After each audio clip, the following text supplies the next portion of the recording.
Welcome again my YouTube channel F N B S N.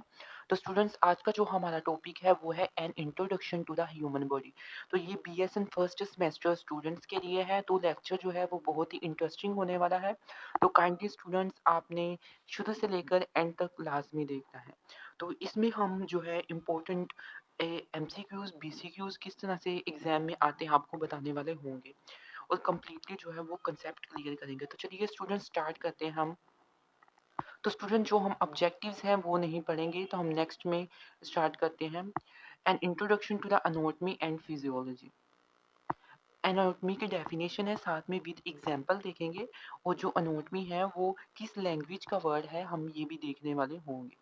तो सबसे पहले जो स्टूडेंट्स, हमारे पास जो अनोटमी है वो एक ग्रीक वर्ड है। इम्पोर्टेंट थिंग, ग्रीक वर्ड है। अगर हम इसको एना को और टोमी को अलग अलग करें तो एना का मतलब है अप और टोमी का मतलब है कटिंग। इसके बाद एनाटॉमी में क्या हम करते हैं, इसमें हम इंटरनल और एक्सटर्नल स्ट्रक्चर्स की स्टडी करते हैं। जिस तरह से हमारे पास एग्जांपल है किडनी की, तो किडनी में यहाँ पर इंटरनल स्ट्रक्चर भी दिया हुआ है और एक्सटर्नल स्ट्रक्चर भी दिया हुआ है। तो इसमें हम इनके पार्ट्स के नाम याद करते हैं। इनको पहले हमने कट किया और फिर बाद में हम फंक्शन फिजियोलॉजी में देखते हैं।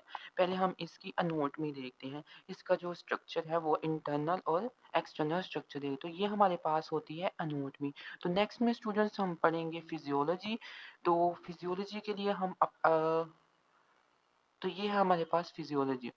फिजियोलॉजी जो है, फिजो फिजो में हम क्या है कि फंक्शन की स्टडी करते हैं। यहाँ पे आपको किडनी की एग्जांपल दी हुई है। इसमें क्या है कि किडनी में होते हैं नेफ्रॉन, और नेफ्रॉन के फंक्शंस के बारे में, किडनी का जो काम होता है, फंक्शन होता है, फिजियोलॉजी होती है, वो ये है कि ये ब्लड को फिल्ट्रेट करती है और जो अनवांटेड वेस्ट होती है उसको एज अ यूरिन के थ्रू एक्सक्रीशन का काम करती है। तो ये होगी किडनी की फिजियोलॉजी। इसी तरह से हम जो 11 सिस्टम्स हैं बीएसएन में, फर्स्ट और सेकंड सेमेस्टर में, उनकी क्या एनाटॉमी और फिजियोलॉजी स्टडी करने वाले होंगे। तो ये थी फिजियोलॉजी की डेफिनेशन विद एग्जांपल। तो नेक्स्ट में स्टूडेंट्स चलते हैं। तो स्टूडेंट्स, हमारे पास जो है वो टाइप्स ऑफ एनाटॉमी टू है, माइक्रोस्कोपिक एनाटॉमी और मैक्रोस्कोपिक एनाटॉमी।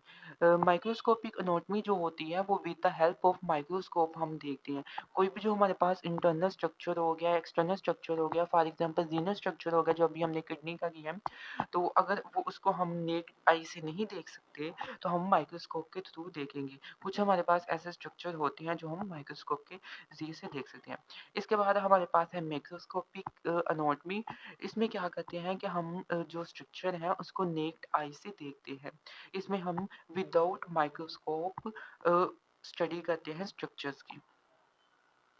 तो नेक्स्ट में स्टूडेंट चलते हैं। नेक्स्ट में हमारे पास है एम्ब्रियोलॉजी। एम्ब्रियोलॉजी में क्या होता है कि जब मदर की तरफ से एग आता है और मेल की तरफ से स्पर्म आता है, तो फिर हमारे पास क्या बन जाता है, जाइगोट।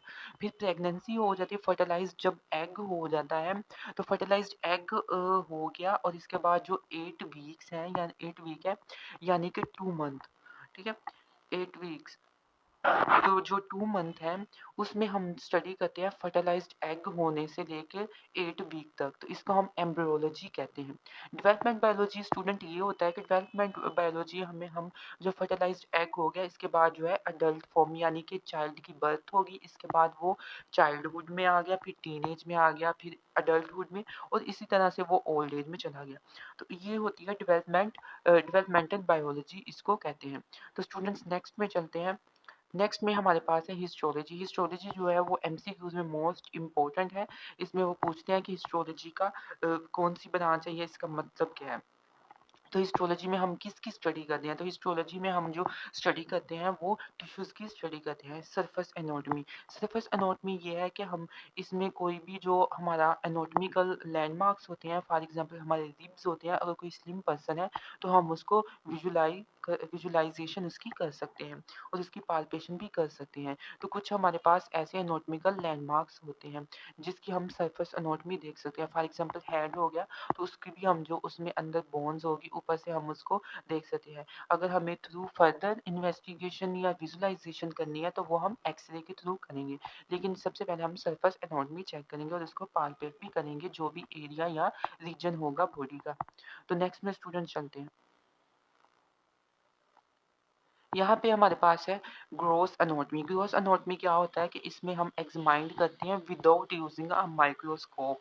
कोई भी जो बॉडी का स्ट्रक्चर होता है उसको हम without using a microscope examine करने हैं।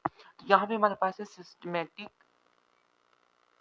एनाटॉमी। सिस्टमैटिक एनाटॉमी में ये होता है कि हम डिफरेंट जो 11 सिस्टम है ह्यूमन बॉडी के, वहाँ पे हम रेस्पिरेटरी सिस्टम और डाइजेस्टिव सिस्टम जो है इसकी एग्जांपल दिया है, हम इसकी सिस्टमैटिक एनाटॉमी करते हैं। नेक्स्ट में हम जो सिस्टमैटिक है सिस्टमिक, इसकी हम क्या करने वाले होंगे कि देखेंगे कि कैसे ये सिस्टम्स बनते हैं। सबसे पहले केमिकल लेवल आता है, फिर सेल आता है, फिर टिश्यूज आता है। तो नेक्स्ट में स्टूडेंट्स हम चलते हैं।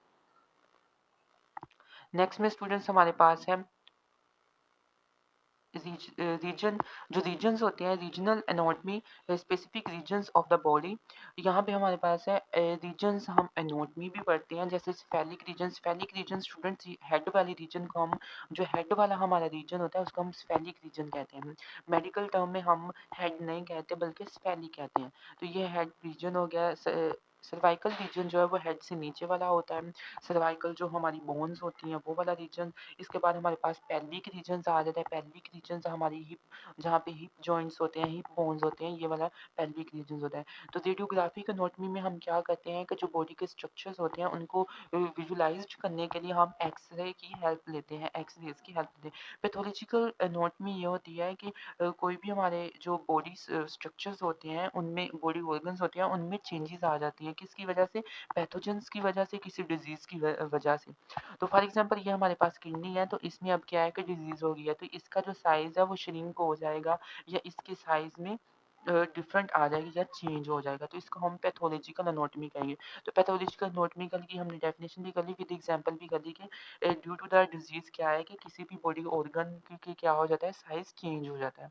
तो स्टूडेंट्स नेक्स्ट में हम चलते हैं। नेक्स्ट में क्या है हमारे पास? Neurophysiology. Neuro related to neuron है, यानी कि ब्रेन से रिलेटेड है। तो इसमें जो नर्व सेल्स होते हैं उसके फंक्शंस की हम स्टडी करते हैं।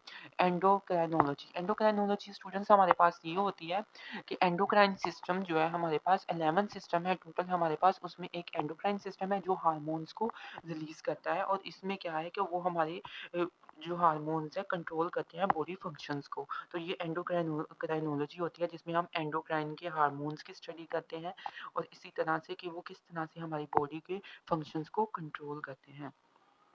तो नेक्स्ट में स्टूडेंट्स हम जो है कार्डियोवैस्कुलर। कार्डियोवैस्कुलर जो है इसमें हम, कार्डियो मीन्स है हार्ट और वैस्कुलर मतलब कि वेसल्स, हार्ट की वेसल्स के बारे में। तो हम हार्ट और ब्लड वेसल्स की फंक्शंस को स्टडी करते हैं इसमें।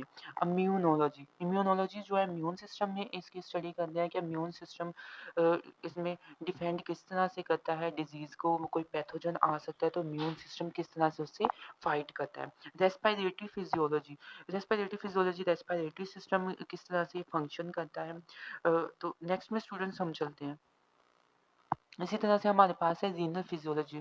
फिजियोलॉजी, रीनल फिजियोलॉजी स्टूडेंट्स हमारे पास ये होते हैं कि रीनल रिलेटेड टू किडनी है, कि जो किडनी है वो किस तरह से फंक्शन करती है, किस तरह से काम करती है। एक्सरसाइज फिजियोलॉजी ये होती है कि जो हमारे मसल्स होते हैं एक्सरसाइज करके उनमें चेंज आ जाता है। फॉर एग्जांपल एक्सरसाइज फिजियोलॉजी की जो बेस्ट एग्जांपल है वो है जिम। कोई पर्सन जिम जाता है तो बिफोर जिम और आफ्टर जिम क्या हो जाता है कि आफ्टर जिम उसकी जो मसल्स होते हैं, मसल्स का साइज इंक्रीज हो जाता है। तो इसमें क्या है कि change in cells and organ function. तो इसमें क्या, मसल्स एक्टिविटी जो है उसकी बढ़ जाती है और सेल में चेंजेस आ जाते हैं। पैथोफिजियोलॉजी। पैथो मीन्स पैथोजेंस होता है, फिजियोलॉजी मीन्स क्या होता है कि किसी भी ऑर्गन्स की या एसोसिएटेड स्ट्रक्चर्स की क्या होता है, फंक्शन होता है। तो इसमें पैथोफिजियोलॉजी यानी कोई पैथोजन आ गया, डिजीज आ गई, तो उसका जो फंक्शन है वो, फॉर एग्जांपल किडनी है तो किडनी में कोई डिजीज हो गई है, किडनी की डिजीज, तो उसका जो फंक्शन है वो चेंज हो जाएगा। तो ये थी हमारे पास पैथोफिजियोलॉजी जिसका हमने डेफिनेशन पढ़ी और साथ में किडनी की एग्जांपल भी, कि किडनी में अगर कोई डिजीज हो जाएगी तो उसका जो है वो सही से अपना फंक्शन परफॉर्म नहीं कर पाएगी। तो नेक्स्ट में स्टूडेंट्स चलते हैं हम लेवल ऑफ तो हमारे पास है level of structure organisation in the human body. इसमें क्या है, केमिकल लेवल है, सबसे पहले होता है केमिकल से, फिर क्या है कि डीएनए से क्या हो जाता है कि सेल बन जाते हैं। सेल से फिर क्या है, group of cell is called tissues, और टिश्यू से क्या बन जाए, group of tissues is called organ level. Organ level से क्या बन जाता है, एक ऑर्गन सिस्टम बन जाता है, जो 11 हमारे क्या है कि सिस्टम्स हैं। इसमें हमारे पास हमने किडनी की मोस्टली एग्जाम्पल्स जो है वो हमने किडनी की दी हुई है। इसके जो बाद है वो ऑर्गेनिज्म बन जाता है, organ systems combine together organism level. तो thank you so much students. अगर आपको ये वीडियो अच्छी लगी है तो लाइक कमेंट और शेयर जरूर करिएगा और सब्सक्राइब कर दीजिएगा चैनल को। Thank you so much.